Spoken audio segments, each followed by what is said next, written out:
자, 우리가 적중강의 제4강입니다.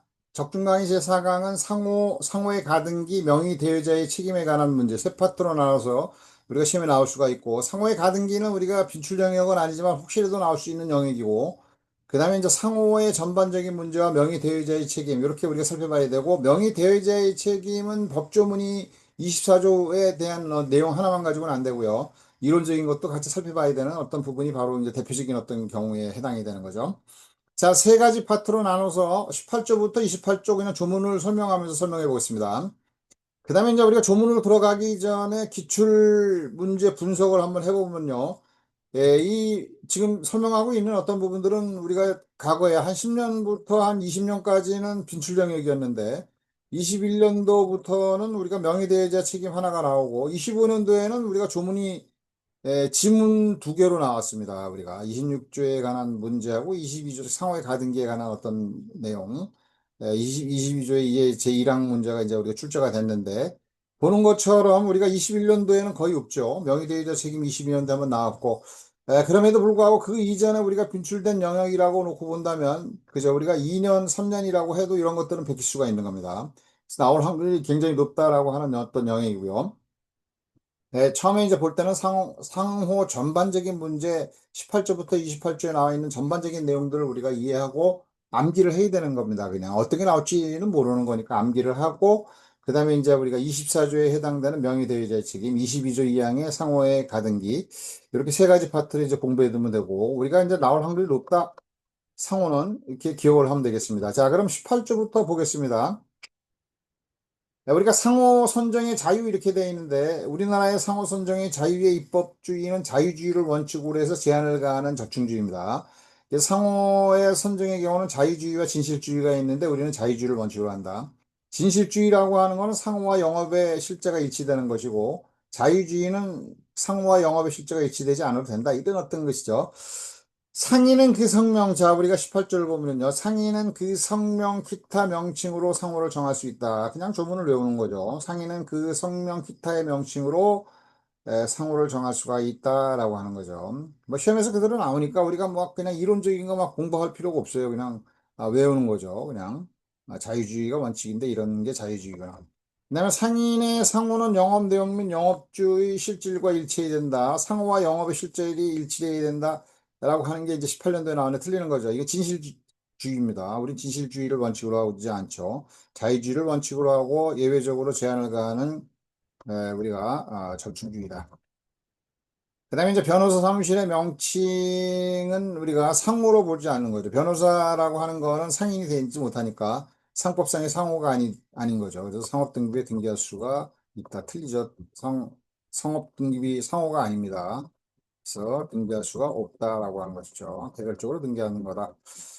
그다음에 이제 그 상법의 이제 불가 이론을 좀 보면은요, 우리가 이제 개념적 이런 건뭐 그렇게 중요한 시험은 아니지만 우리가 이제 내용들을 우리가 이해하고 넘어가는 상호는 상인이 영업상 자기를 표시하기 위해서 사용한다는 명칭이다. 이게 상호고 우리가 이름은 건 우리는 성명이잖아요, 성명. 성명이 이제 우리를 표시하는 거죠. 자연인. 그다음에 이제 상호는 상인이 영업상 자기를 표시하는 명칭이고 그다음에 상호 선정의 입법주의는 자유주의를 원칙으로 하고 있고 이에 대해서 제한을 가한다. 19조에서 24조에 관한 규정이 제한을 가하고 요게 이제 중심으로 시험에 많이 나와요. 조문 그 자체대로 나오니까 외워야 되는 거죠. 자, 제 19조에 보면요. 회사의 상호에는 그 종류에 따라 한 명회사, 합자회사, 유한책임회사, 주식회사, 유한회사 5종이죠. 또는이로 나오는 것은 뭐냐면 우리 유한회사 설립하면 유한회사 문자 쓰면 되는 거고 주식회사 설립하면 주식회사 문자 하나만 쓰면 되는 거니까 우리가 또는이라고 이제 이렇게 나오는 거죠. 자, 그래서 19조 우리가 이렇게 이제 기억하면 되겠고요. 회사에 다시 한번 보면요. 회사의 상호에는 그 종류에 따라 한 명회사, 합자회사, 유한책임회사, 주식회사 또는 유한회사의 문자를 사용해야 된다. 이런 것들이 이제 그대로 문제가 나오니까 요 지문에 작게 요건 10호고 요건 11호로 해서 다시 한번 설명하는 겁니다. 시험은 이제는 뭐냐면은 조문을 그대로 외워야 된다 이런 얘기죠. 자, 그 다음에 20조를 보겠습니다. 회사 상호의 부당 사용에 금지다라고 하는 거는 개인 상인, 개별 상인, 그죠? 자연인인 상인, 뭐 이런 게 다 똑같은 얘기죠. 그래서 회사가 아닌 상인이, 이제 회사가 아닌 상인은 자연인인 상인을 얘기하는 거죠. 자연인인 상인은 상호의 회사임을 표시하는 문자로 사용하지 못한다라고 하는 거죠. 그럼 이제 가태를 지죠. 제재를 받습니다. 28조에 나오죠. 이 20조에 위반하는 경우는 200만 원 이하의 과태료 제재를 처한다. 200만 원입니다. 자, 우리가 그거 보겠습니다. 20조는 이렇게 해서 이제 이것도 외우고 넘어가죠. 부당 사용이 금지다라고 하는 부분입니다. 회사가 아니면 상호의 회사임을 표시하는 문자를 사용하지 못한다. 외워야 되는 거고요. 회사의 영업을 양수한 경우에도 개인 상인이 회사의 영업을 양수한 경우에도 그죠?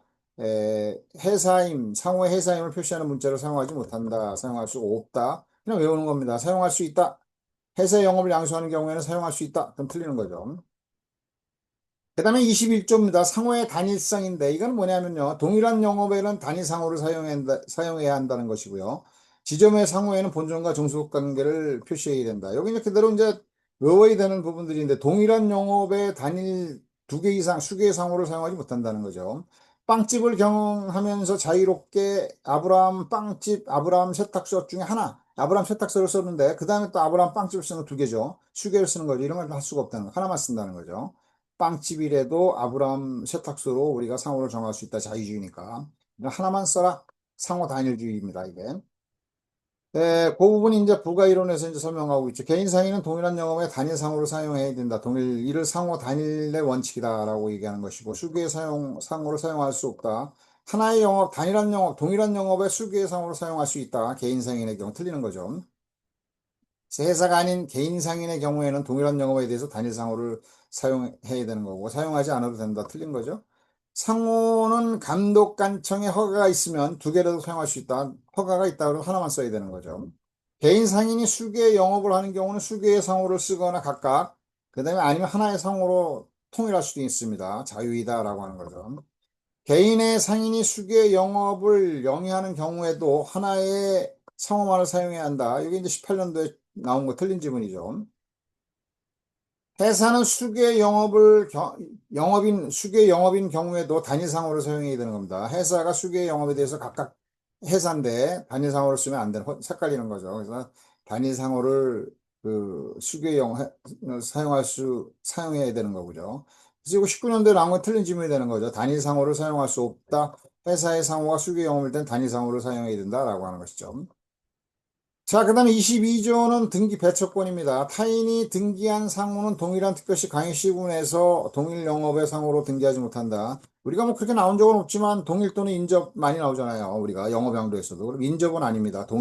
그냥 동일한 그 행정구역에서.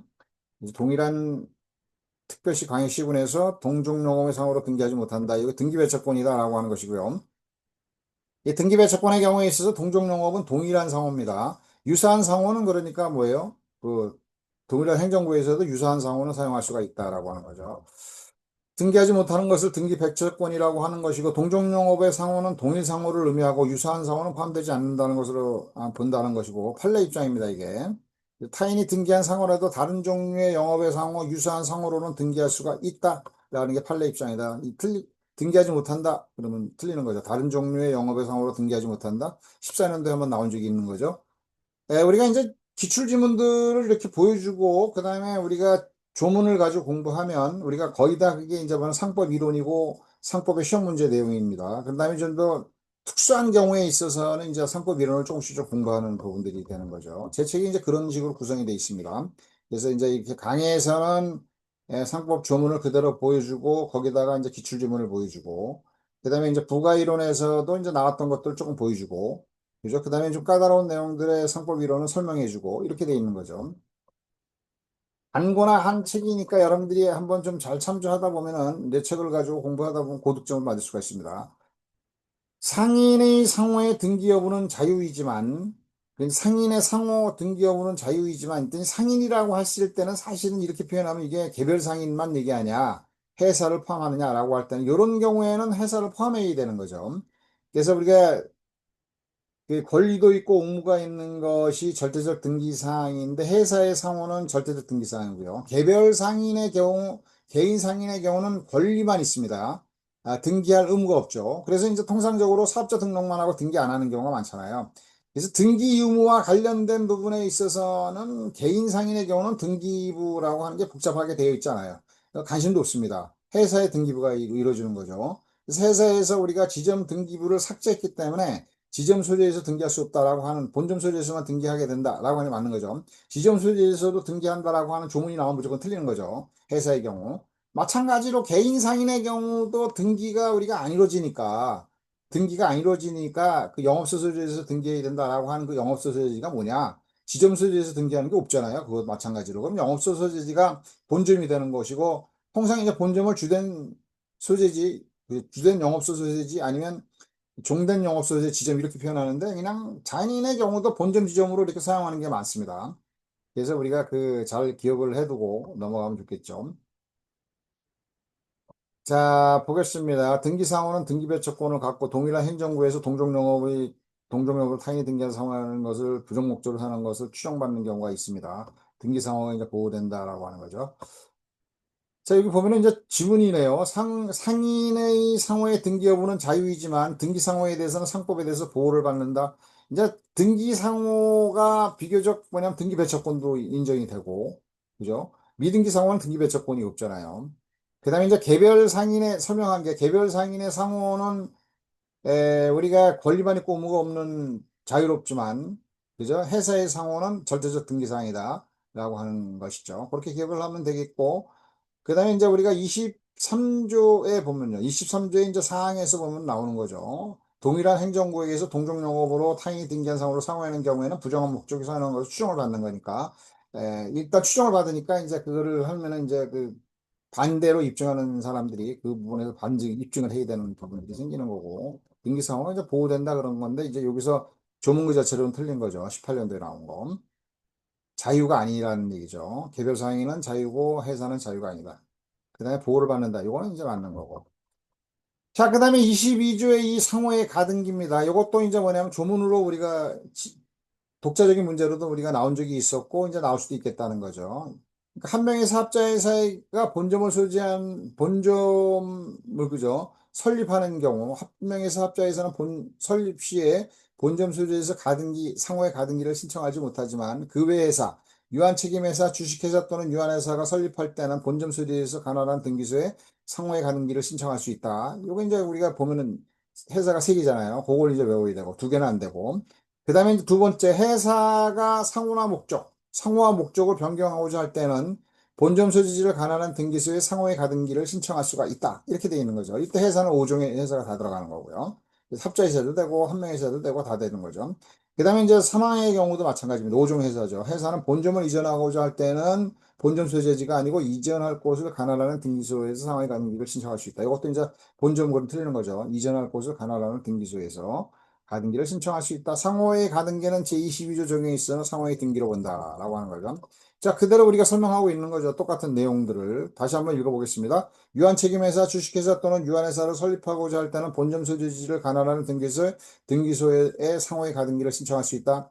합자회사를 설립하고자 할 때는 이게 이제 25년도에 나왔다는 얘기죠. 합자회사를 설립하고자 할 때는 이게 상법 등기로 나온 거예요. 본점 소재를 관할하는 등기소에 상호의 가등기를 신청할 수 있다. 틀리는 거죠. 합자회사 한 명에서는 설립 시에 우리가 본점 소재지에서 상호의 가등기를 신청할 수가 없는 거죠. 틀린 질문입니다. 자주 나오는 내용 중에 하나죠.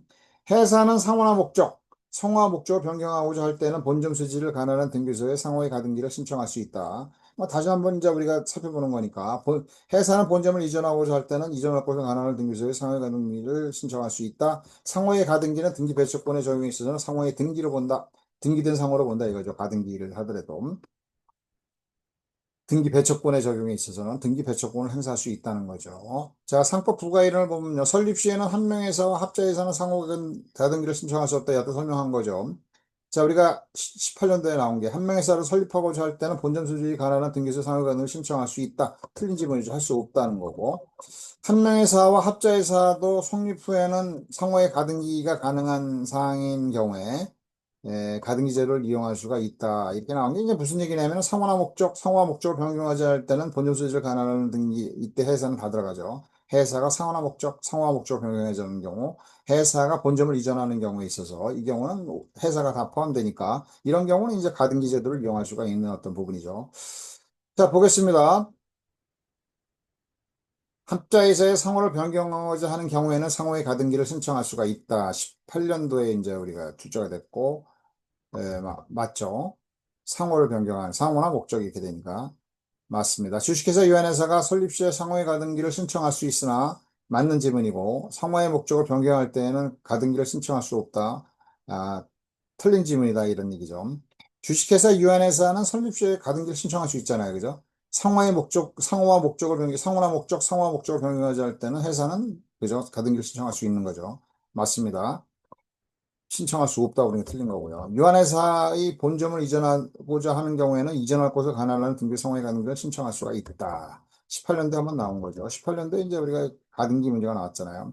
회사가 아닌 상인은 상호의 가등기가 없죠. 회사만 이제 이루어주는 거예요. 상호의 가등기 제도는. 자, 그래서 상호의 가등기는 조문 그대로 우리가 잘 기억을 해두고요. 기억을 해두고 이제 시험에 들어가면 되겠죠. 혹시 나오면 틀리면 안 되는 부분들이고요. 그 다음에 이제 23조입니다. 우리가 상호에는 상호 사용권과 상호 전용권 두 가지로 얘기하고, 자유롭게 선정해서 쓸 수 있기 때문에 적극적 권리다, 적극적 권리다, 적극적 상호권이다라는 게 상호의 자유권이고, 이제 전용권이라고 하는 게 시험에 옛날에 많이 나왔어요. 이게 뭐냐면은 소극적인 권리다. 그죠? 타인이 부정한 목적으로 인해서 자기의 상호를 사용하면서 불법 영득을 얻으면서 손해를 가할 경우에 그걸 배제하는 권리가 이제 전용권인데 이런 어떤 부분에서 시험에서는 많이 나왔는데 진짜 거의 안 나와요. 그러니까 조문만 23조는 알고 넘어갑니다. 누구든지 부정한 목적으로 그죠? 타인의 그 상호를 사용해가지고 불법 영득을 얻는 걸 부정한 목적이라고 하는 거죠. 부정한 목적이 들어가야 되는 거죠. 타인의 영업으로 오인할 수 있는 상호를 사용해야 된다. 여기서 이제 오인할 수 있는 것은 뭐 동일 또는 유사한 거예요. 오인이라는 건 좀 전용권의 범위에서는 좀 넓은 거죠. 동일이 아니고 동일 또는 유사한 오인이 하는 상호를 사용하지 못한다. 그 다음에 이제 제1항의 규정에 의해서 상호를 사용하는 자가 있는 경우에 이로 인해서 손해받을 염려가 있는 자 또는 상호를 등기한 자는 그 폐지를 청구할 수 있다. 조문 그대로 외우이죠. 그 다음에 그 2항의 경우에 그 전용권을 행사한다고 해도 손해배상 청구에는 영향을 미치지 않는다. 손해배상 청구를 할 수가 있다라고 하는 것이고요. 동일한 특별시 강력시 시군에서 동종용으로 타인이 등기한 상호를 사용하는 때는 부정한 목적으로 사용한 것으로 추정한다라고 하는 것이죠. 예, 부정한 목적으로 사용하는 걸 추정한다. 우리가 이제 의제한다. 간주한다, 본다, 이렇게 추정한다, 본다가 좀 다르다라고 얘기했죠. 추정한다라고 하는 건 반대 입증을 해가지고 법률 효과가 번복이 되는 거고, 본다라고 하는 거는 반대로 입증해가지고 법률 효과가 번복이 안 됩니다. 우리가 소송을 제기해서 해야 되는 것이죠. 나중에 좀 기회가 되면 또 자세히 한번 설명해 보고요. 그 다음에 이제 우리가 의제, 간주, 본다는 똑같은 거라고 그랬죠. 주체를 오인시킬 수 있는 상호의 사용 금지, 이제 다시 똑같이 한번 설명을 하는 거죠. 누구든지 부정한 목적으로 타인의 영업을 오인할 수 있는 상호를 사용하지 못한다. 근데 시험에 나오는 거죠. 누구든지 부정한 목적으로 타인의 영업을 오인할 수 있는 상호를 사용하는 자가 있는 경우, 이로 인해 손해받을 염려가 있는 자는 상호를, 또는 상호를 등기한 자는 그 폐지를 청구할 수 있다. 손해배상 청구에 영향을 미치지 않는다. 손해배상 청구를 행사하지 못한다. 뭐 틀리는 거죠. 동일한 특별시, 강역시, 군에서 동종용으로 인해 타인의 등기를 사용하는 자는 부정한 목적으로 사용하는 것으로 본다. 뭐 이렇게 나올 수도 있는 거죠. 그럼 틀리는 겁니다. 자, 동일 또는 인접한, 그죠? 동일 또는 인접한 특별시 강역시 지군에서 한번 나온 적이 있는 거죠. 동종용어로 타인이 등기한 상호를 사용하는 자나 부정한 목적으로 사용하는 것을 추정한다. 언뜻 보면 우리가 공부를 하면서 우리가 동일 또는 인접을 우리가 구분 안 하고 공부하는 경우가 있잖아요. 동일 인접 그러면 영어병도에서는 바로 동일 또는 인접이 나오잖아요. 그래서 이게 인접도 되느냐라고 생각할 때는 인접은 안 들어가는 거죠. 추정하는 경우는 동일한 행정구역에서만, 그죠? 타인이 등기한 상호를 사용하는 자는 부정한 목적으로 사용하는 것을 추정하는 거죠. 그래서 틀렸습니다. 자, 그 다음에 명의대여자의 책임입니다. 명의대여자의 책임은 타인에게 자기 성명 또는 상호를 사용하여 영업할 것을 허락한 자죠. 근데 외관이 존재한다 이겁니다. 이건 진실주의가 간접적으로 나타나 있는 것이고요. 자가 자기를 영업주로 오인한 거래한 제3자. 이 제3자는 선의 제3자가 되는 거죠. 악의 제3자는 보호하지 않는 겁니다. 이 경우도. 이것도 이제 그래서 제3자에 대해서 그 타인과 연대해서 변제할 책임이 있다. 이 조문으로 그대로 나오는 경우가 더 많아요. 명의대여자가 이제 시험으로 독자적으로 나오는 어떤 경우가 최근에 종래에는 많았는데 최근에 거의 안 나오고 22년도 한번 나왔으니까 또 나올 수도 있는 건데 조문으로 그냥 들어가서 나오면 전반적인 어떤 문제죠. 타인에게 자기 성명 또는 상호를 사용하여 영업할 것을 허락한 자는 자기를 영업주로 인하여 거래한 제3대에서 타인과 연대해서 변제할 책임이 있다. 이거 조문으로 그도 들어가잖아요. 22년도에 들어갔다. 이제 간단하게만 살펴봤습니다. 시험에 나올 만한 어떤 내용들이요. 명의 대여자는 상인 또는 비상인도 가능하다. 명의대여자가 비상인인 경우에 있어서는 명의대여자 책임이 발생하지 않는다. 틀린 거죠. 상인 또는 비상인도 되니까 공법인도 인정되고 지방자치단체도 될 수 있다라고 하는 게 이제 판례 입장이다 이거죠. 명의대여자가 상인이 아니면 명의차용자가 상인이라 하더라도 명의대여자 사용자는 이제 상인인데 명의대여자 책임이 성립하지 않는다. 22년에 나왔죠. 틀린 지문이죠. 비상인도 된다는 거죠. 명의차용자는 사용인이다. 명의대여자는 상인 또는 비상인이다. 이렇게 기억하고 넘어가고요. 명의차용자와 거래한 상대방이 명의대여 사실을 알았거나 악이죠. 모른 데 대해서 중대한 과실이 있는 상대방이 중대한 과실이 있는 때에는 명의대여자는 성법상 명의대여자 책임을 지지 않습니다. 이 경우에 이제 명의대여자가 상대방의 그저 악의 또는 중대한 과실을 입증해야 되는 거죠. 그래서 명의대여자가 책임을 면하기 위해서는 명의차용자의 거래 상대방의 악의 또는 중과실이 있음을 입증해야 된다. 이것도 이제 우리 22년도에 나왔잖아요. 그대로 이제 이게 22년도에 나왔던 것이 또 다시 나올 수가 있어요. 잘 명의대여자가 나온다고 하면 그대로 기억하면 되겠고요. 명의차용자의 불법행위에 대해서는 상법상 명의대여 책임을 인정하지 않는다. 뭐 이건 불법행위에 대해서 조금 디테일하게 설명을 하고 하는 부분들인데 통상은 이렇게 시험에 나오죠. 그래서 불법행위라고 하는 거는 명의차용자가 뭐 예를 들어서 불법행위가 저질러졌다 그러면 뭐 고의 또는 뭐 이거 그죠. 고의로 또는 가실로 뭐 자동차 사고를 냈다. 이거는 뭐 명의대여자와 상관이 없는 거잖아요. 그래서 불법행위에 대해서는 그 통상적인 명의대여자의 책임이 인정되지 않는다. 그다음에 이제 22년도에 이게 이제 위법한 명의대여입니다. 농약 판매 등록 명의자가 이제 위법한 명의대여가 이루어지는 거죠. 등록이 위법하게 대한 경우 농약 판매 등록 명의자 이러면 이제 이제 위법한 명의대여인데 우리가 이제 위법한 명의대여는 뭐 우리가 다른 어떤 자격증 같은 경우 이제 중개인 같은 경우도 많이 이루어지고 뭐 약사도 뭐 이루어지고 많잖아요. 그런 경우에 책임이 성립될 수 대한 경우 상법상 명의대여자 책임이 성립될 수 있다. 당사자 사이에서는 불법한 위법한 어떤 행위가 이루어지기 때문에 그죠? 이거는 우리가 무효이긴 하지만 선의제삼자는 그게 뭐 무효인지 상대방이 무슨 뭐 그죠?